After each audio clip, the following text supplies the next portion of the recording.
Some viewers may find the following video disturbing. Viewer discretion is advised. Welcome everyone.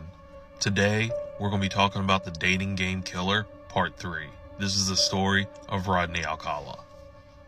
Now when we last left off, the FBI had put Alcala on the top 10 most wanted and started putting these forms all over post offices all over the country.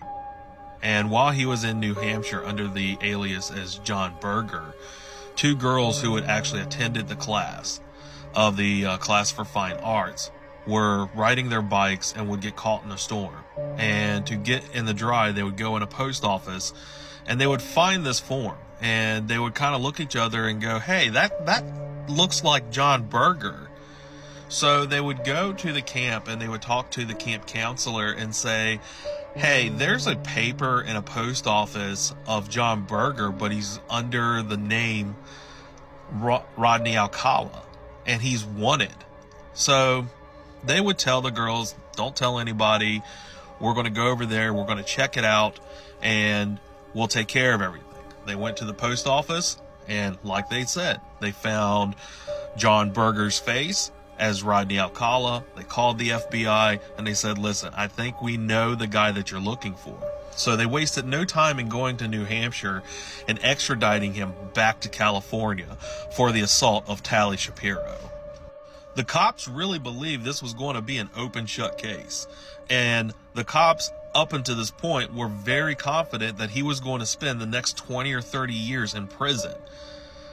They were going to take him and try him for not just sexual assault, but kidnapping, assault on a minor, and attempted murder. But at that time, Tali Shapiro had actually did a full recovery of her injuries. And after her injuries, her family would actually take and move her all the way to Mexico. And when the police informed the family that they had the man that assaulted their daughter, they told them that in no shape or form they wanted her to be anywhere near the man. They did not feel safe in California and were not going to sit there and expose her to that kind of experience again. And the police lost their material witness. And because they lost that material witness, the only thing they could try for Alcala for was child molestation. And because the police lost their material witness, the only thing they could try him for was child molestation, like I said. And in 1971, they would find him guilty and sentence him to only 3 years for the assault on Tali Shapiro. And the really messed up part is he wouldn't even serve the full 3 years. He would be paroled in 1974 with only serving 17 months of his sentence. And within 2 months of serving his sentence, he was again rearrested for assaulting a 13-year-old girl. And he would pick her up and say that same thing. He would take her to school. And after that assault, he was rearrested to where he was sent back to prison to serve the rest of his sentence. And he wouldn't be released till 1974. And he would only serve 2 years of that assault. After his release in 1977, he would actually contact his parole officer and ask for permission to go over to New York for a family emergency. And under normal circumstances, they would not allow it. For the sole fact, he was a repeat offender and was a definite flight risk. And the parole officer actually granted this permission. So in 1977, Alcala would go back to New York. Which brings us to 23-year-old Ellen Hoover in 1977. She was the daughter of nightclub owner Herman Hoover and was actually the goddaughter to James Dean and Sammy Davis Jr. If this kind of gives you any idea of the social people that she was connected with. And she would go missing on July 15th, 1977. And after her disappearance, the police would go into her apartment and they would find her diary. And they would open it up and kind of go through her last record events. And on the day that she went missing, she had on her calendar that she had a meeting with a John Berger. Well, they contacted the other authorities, and the authorities had went and said, well, Rodney Alcala was actually arrested in New Hampshire using this alias. So they would call Alcala in and question him about her disappearance. And surprisingly, Alcala would confirm that he had met with her to do a photo shoot, and they would go behind the Rockefeller estate and take some photos. An aspiring model would also confirm that he had seen him with her on the day of her disappearance, and would say that they were found taking photos behind the estate. But because there was no evidence, there was no body, they let him go. It was just an open shut case. Her body was actually found underneath some heavy rocks 11 months later that would be overlooking the Hudson River. And it wouldn't be until a further investigation of Alcala back in 2010 that they would actually connect and confirm that he was the one that murdered Hoover.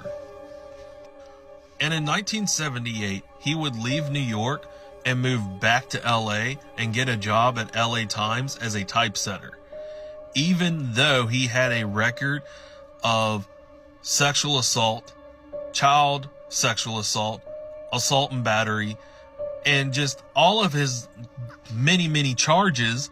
He would still be able to get a job as a typesetter.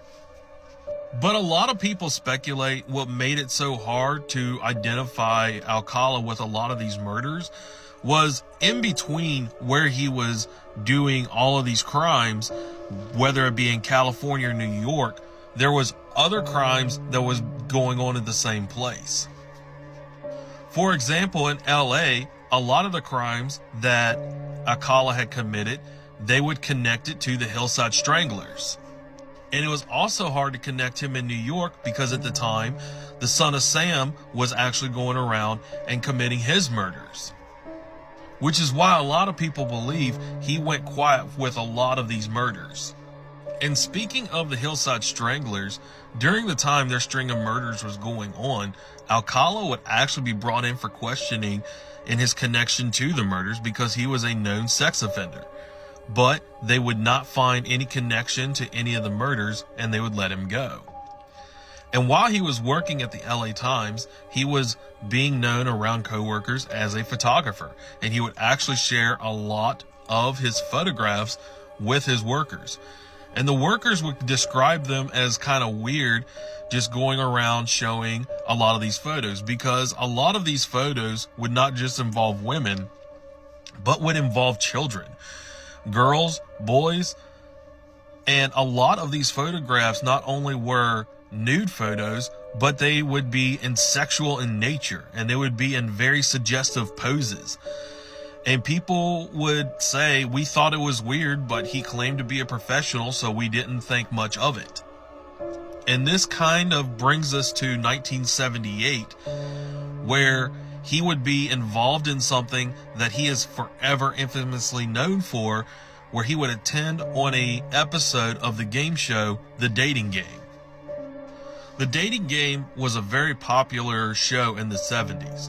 And how the show would really go about is they would put a bachelorette on one side of the room, and they would put 3 potential bachelors on the other side of the room. And there would be a divider in between the 2 groups.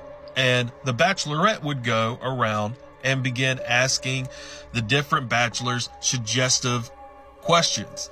And a lot of their answers would have a lot of sexual innuendos to where there was laughing, etc.